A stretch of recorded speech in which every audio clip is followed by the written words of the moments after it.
Hello my dear students, Gayatri Vidya Mandir Uchch माध्यमिक विद्यालय सांचौर के हमारे इस YouTube चैनल पर आप सभी का एक बार फिर से स्वागत है।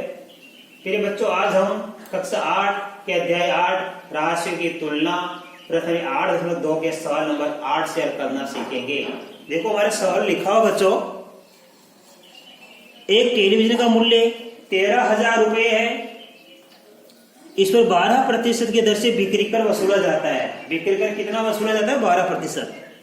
यदि विनोद इस टेलीविजन को खरीदता है तो उसके द्वारा भुगतान की जाने वाली राशि ज्ञात कीजिए। तो बच्चों, क्या टीवी का मूल्य 13,000 है और बिक्री कर 12% लगता है। बिक्री कर को हमेशा मूल्य में जोड़ दिया जाता है, तब जाके उसको ग्राहक खरीदता है। तो सबसे पहले हम 13,000 का 12% के हिसाब से बिक्री कर ज्ञात करेंगे बच्चों। इसलिए ध्यान देना, 13,000 रुपए का 12% से हम क्या ज्ञात करेंगे? बिक्री कर। कैसे ज्ञात करेंगे? 13,000 को गुणा करेंगे 12/100 से। 12/100 से। अब आप ध्यान देना, चूंकि ये नीचे 2 शून्य से ऊपर 2 शून्य कट गई तो यहां बच गया 130 इंटू 12 गुणा करेंगे 0 की 0, 12 की 36 की 6, 80 की 3, 12 1 12 3 15, 1,560 रुपए क्या बन गया? बिक्री कर बन गया। इसलिए इसका विक्रय मूल्य हम ज्ञात करेंगे। ऐसा समझ में? इसलिए विक्रय मूल्य टीवी का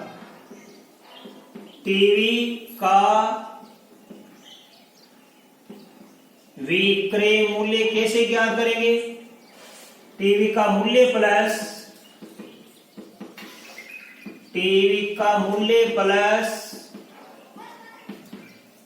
बिक्री कर की राशि। राइट? तो टीवी का मूल्य कितना? 13,000 और बिक्री कर की राशि है कि 1,560। इन दोनों को जोड़ देंगे हम, तो 13 एक 14,560 रुपए। ये कौन चुकाएगा? 14,560 रुपए विनोद चुकाएगा बच्चों। तो आपको समझ में आ गया, टीवी का मूल्य 13,000 है, 12% की दर से 13,000 में बिक्री कर बनता है 1,560 रुपए। तो विनोद इस टीवी को खरीदेगा 13,000 में 1,560 जोड़ने पर 13,000 प्लस 1,560 मिलकर होते हैं 14,560। तो विनोद ने इस टीवी को खरीदने के लिए 14,560 रुपए चुकाए। आप इसका स्क्रीनशॉट लो, मैं आपको इसका अगला सवाल सिखाऊंगा। अब देखिए बच्चों, क्वेश्चन नंबर 9 में क्या लिखा है? आपके पुस्तक में लिखा है, अरुण एक जोड़ी स्केट्स क्या होता है? पहिएदार जूते। तो एक जोड़ी स्केट्स यानी पहिएदार जूते की एक जोड़ी किसी शहर से खरीद कर लाया, जिस पर दिए गए बट्टे की दर 20% थी। बट्टे की दर कितनी है? यहाँ पे 20% है। ठीक है। इसके बाद देखो आगे लिखा है, यदि उसके द्वारा भुगतान की गई राशि 1,600 रुपए है, तो अरुण स्केट्स की जोड़ी की भुगतान की राशि कितनी है? यहाँ पे 1,600 रुपए है। 1,600 रुपए में वो खरीद कर लाया। तो अंकित मूल्य ज्ञात कीजिए। अब देखो यहाँ पे ये भुगतान की राशि क्या है? विक्रय मूल्य है बच्चों। ये भुगतान की राशि क्या है? ये है विक्रय मूल्य। राइट? अब अरुण खरीदता है स्केट की जोड़ी को 1,600 रुपए में, दुकानदार इसको बेचता है। बट्टे की दर कितनी? 20%। और बट्टा हमेशा किस पे लगता है? अंकित मूल्य पर। तो बट्टे की दर 20% है, इसका मतलब लिखेंगे अपन, अर्थात बट्टा हमेशा लगता है अंकित मूल्य पर, जबकि लाभ अथवा हानि हमेशा होती है क्रय मूल्य पर। तो बट्टे की दर 20% है। आप ध्यान देना, इसका मतलब है कि जब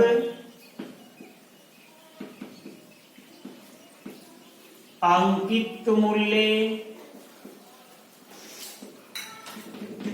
100 रुपए हो तो विक्रय मूल्य,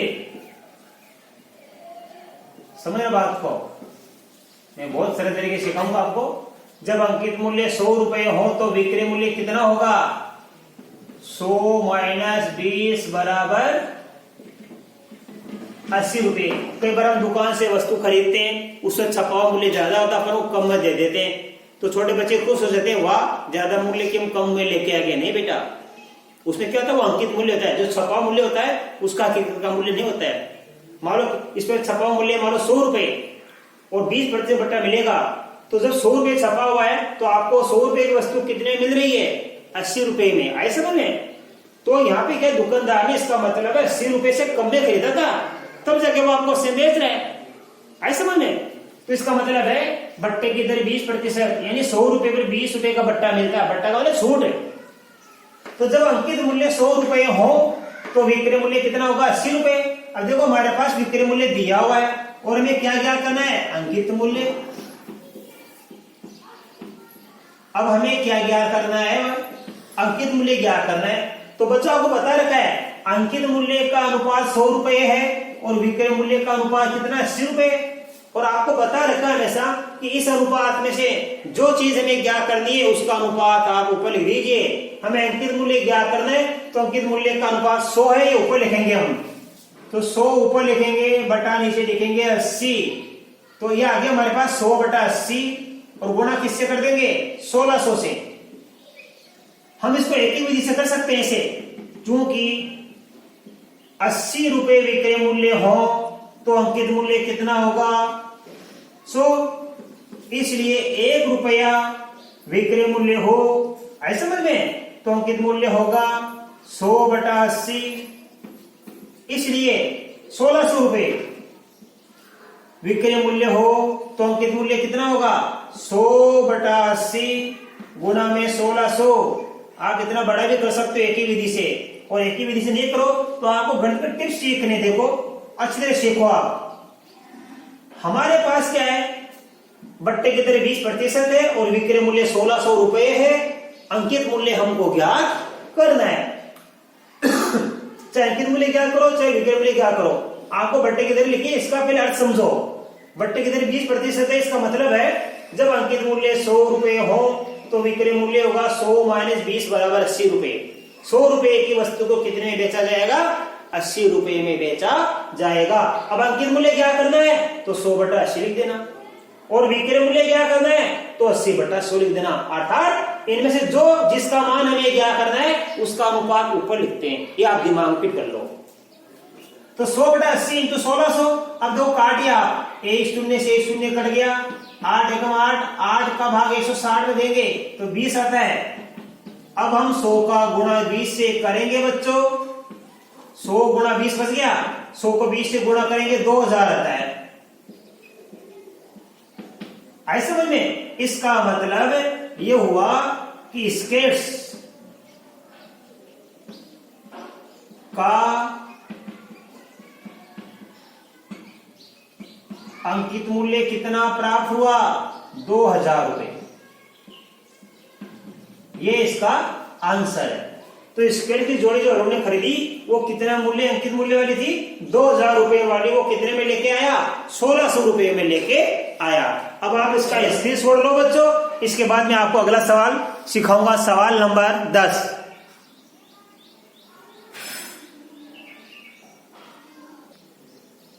अब देखिए बच्चों क्वेश्चन नंबर 10, इसमें लिखा है मैंने एक हेयर ड्रायर यानी बाल सुखाने वाले मशीन, मैंने एक हेयर ड्रायर 8% वेट सहित 5400 रुपये में खरीदा। वेट को जोड़ने से पहले का उसका मूल्य ज्ञात कीजिए। अब देखो बच्चों, मैंने एक हेयर ड्रायर खरीदा कितने रुपए में, 5400 रुपये में। अब ये जो खरीदा हमने, जब हम कोई वस्तु खरीदते हैं बच्चों तो कब खरीदते, वेट सहित। तो ये जो मूल्य है, ये मूल्य कौन सा है, वेट सहित मूल्य है, राइट। तो हेयर ड्रायर का क्रय मूल्य कितना, 5400 रुपए, यानी इसमें वेट भी शामिल है। यदि हम वेट कम कर देंगे तो इसका मूल्य कम हो जाएगा। बात समझ आ रही है आपके? एक हेयर ड्रायर का क्रय मूल्य यानी खरीदा 5400 रुपए में, इसमें वेट भी शामिल है, और वेट कितना लग रहा है, 8%। हमारे सवाल में यह पूछा है कि हेयर ड्रायर का वेट लगने से पहले का मूल्य ज्ञात कीजिए। अच्छे से समझ आया आपके? अब वेट कितना लग रहा है 8%। इस वेट 8% का मतलब लिखेंगे हम। इसका मतलब है अर्थात 100 रुपये मूल्य की वस्तु का वेट लगने के बाद मूल्य होगा 100 + 8 बराबर 108 रुपए। किसी भी वस्तु पर 8% का वेट लगता है और वेट को क्या करते हैं, मूल्य में जोड़ दिया जाता है। तो 100 रुपए की वस्तु 108 रुपए में बेची जाएगी। बात समझ रहे आप? तो वेट 8% लग रहा है, इसका मतलब है 100 रुपए मूल्य की वस्तु का वेट, 100 रुपए की वस्तु का वेट 8% लगने के बाद मूल्य हो जाएगा 100 + 8 बराबर 108 रुपए। यानी 100 रुपए की वस्तु को कितने में बेचा जाएगा, 108 रुपए में लगा जाएगा। या हम ऐसे लिख सकते हैं कि हेड ड्राइव का मूल्य 100 रुपए, पहले का मूल्य 100 रुपए हो तो वेट लगने के बाद मूल्य होगा 100 + 8 बराबर 108। ऐसी तरह लंबा लिख सकते हो। या देखो 100 रुपए मूल्य की वस्तु का वेट 8% लगने के बाद मूल्य हो जाएगा 100 + 8 बराबर 108 रुपए। अब क्या है, ये तो वेट लगने के बाद का मूल्य है ये तो, और ये क्या है 100 रुपए उसका पहले का मूल्य, वेट लगने से पूर्व का मूल्य। ऐसे समझ में? तो इसका मतलब हेड ड्राइव का क्रय मूल्य 400 रुपए, वेट से एक मूल्य 5400 है, इसमें वेट भी लगा हुआ है। हमें पूछा क्या गया है कि वेट लगने से पूर्व का मूल्य ज्ञात कीजिए। तो लिखेंगे देखो, इसलिए वेट लगने से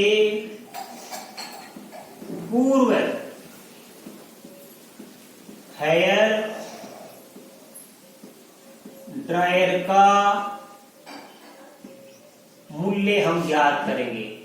तो बच्चों देखो, ये तो क्या है 100 रुपए वेट लगने से पूर्व का मूल्य है, और 108 क्या है 8% का वेट लगने के बाद का मूल्य है। हमें क्या करना है, वेट लगने से पूर्व हेयर ड्रायर का मूल्य या पूर्व का हेयर ड्रायर का मूल्य हमको ज्ञात करना है। तो ये 100 तो ऊपर लिखेंगे और 108 नीचे लिखेंगे। 100/108। यदि वेट लगने के बाद का मूल्य ज्ञात करना होता तो 108 हम ऊपर लिखते। वेट लगने के पूर्व का मूल्य ज्ञात करना है तो 100 ऊपर लिखेंगे। तो लिखेंगे 100/108। अब गुणा किससे कर देंगे, 5400 से। ये हमने गुणा कर दिया तो आ गया 100/108 गुणा 5400, राइट। अब इसको तो काट कर करेंगे हम। देखो बच्चों 5400 में किसका भाग देंगे, 108 का। 108 का भाग देखो, ध्यान देना, ये हमारे पास का 8 का भाग 40 में कितनी बार जाता है, 5 बार। और 10 का भाग 50 में कितनी, 4 में कितनी जाता है, 5 बार। तो 108 का भाग 540 में कितनी बार जाएगा, 5 बार। देखो 108 को 5 से गुणा करेंगे, 5 × 40 से 0 यहाँ से 4, 5 को 0 से 0, 4 जोड़ेंगे 4, 5 से 5, 540 आ गया। तो कितने बार गया भाग, ये गया भाग 5 बार, ये आ गया 540। अभी 0 उतारेंगे, 0 भाग हो जाएगा, भाग हो गया, हम 0 लगाएंगे फिर। तो 108 एकदम 108 और ये आ जाएगा 50, क्योंकि 540 में 108 का भाग 5 बार जाता है और 0 की 0 हमको लगानी पड़ेगी। तो यहाँ पे देखिए 108 का भाग 5450 बार गया। तो अब हम 100 का गुणा कर लेंगे 50 से, तो ये आ जाएगा 5000 रुपए। ये इसका आंसर रहेगा। तो हेयर ड्रायर का वेट से एक मूल्य 400 रुपए था, वेट 8% लग रहा है, अर्थात 100 रुपए मूल्य की वस्तु का वेट 8% लगने के बाद मूल्य होगा 100 + 8 बराबर 108 रुपए। इसलिए वेट लगने से पूर्व का हेयर ड्रायर का मूल्य कैसे क्या करेंगे, पूर्व का या पूर्व लिखो आप, पूर्व हेड रैंक का मूल्य कैसे क्या करेंगे, 100/108 इंटू 5400 काट कर कर लिया तो आ गया 5000 रुपए। तो हेड रैंक का वेट लगने से पहले का मूल्य 5000 था और वेट लगने के बाद मूल्य हो गया 5400। अब बच्चों इसका स्क्रीनशॉट लो, मैं आपको इस प्रश्न का अंतिम सवाल नंबर 11 आपको सिखाऊंगा। अब देखिए बच्चों क्वेश्चन नंबर 11, एक वस्तु का जीएसटी सहित मूल्य 1239 रुपए है। हमारा सवाल लिखा है कोई वस्तु 18% जीएसटी सम्मिलित करने के बाद 1239 रुपए में खरीदी गई, यानी जीएसटी सहित उसको खरीदा 1239 रुपए में। जीएसटी जोड़ने से पहले का उस वस्तु का मूल्य ज्ञात कीजिए। तो देखो बच्चों एक वस्तु का जीएसटी सहित मूल्य कितना है, 1239 रुपए। वस्तु पर जीएसटी की दर कितनी है, 18%।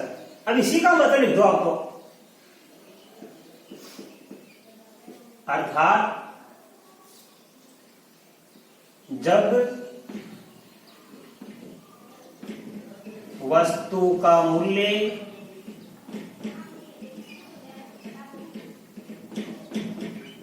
₹100 हो तो जीएसटी के बाद